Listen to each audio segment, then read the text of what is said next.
Good morning. Remember, breathe,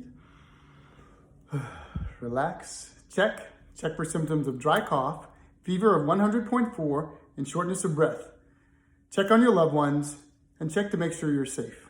And again, remember, check your emotions. This is kind of tough, but we're getting through it. We're doing a great job. Now let's step back. There's a term that's being used. We talk about comorbid conditions. One of the number one conditions that we're talking about is heart disease. In particular, we're talking about hypertension. Even before this, there was a mix-up in the definition of the term. Hypertension is the exact same thing as high blood pressure. When we say hypertension, I want you to think high blood pressure. High blood pressure or hypertension, again, is the pressure when your heart squeezes down, measured, which is called systolic, over when it relaxes, called diastolic.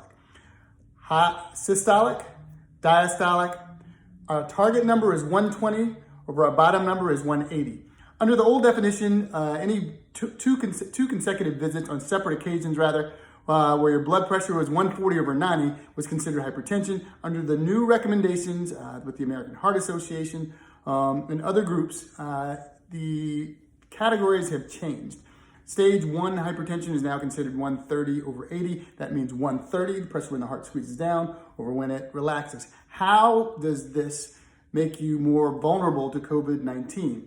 As the pressure to all of your organs and all of your body, as that pressure increases in your arteries, it does damage inside of the tissue. It does end organ damage. It deters your ability to supply proper oxygen. It also weakens and damages your immune system.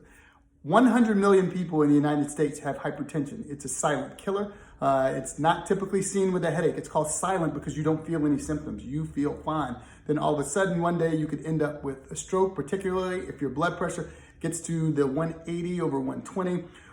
Always want to talk to your doctor. You always want to check your blood pressure. So when we're saying check, I want you to check for the symptoms of dry cough, fever, and shortness of breath. But I really want you to make sure you're checking your blood pressure, you're taking your medications, and there's a number of resources out by the American Heart Association that recommend it. I have an article up by U.S. News and World Report that explains what to do if you have how to manage your blood pressure during this pandemic, this COVID-19 pandemic. Again, wash your hands, stay at home. There's another explainer video, a quick explainer video by WebMD that you can see up top. Remember to use your CDC self-checker, coronavirus self-checker.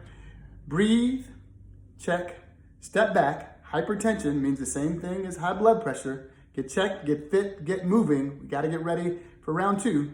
We got this. We got this. We got this.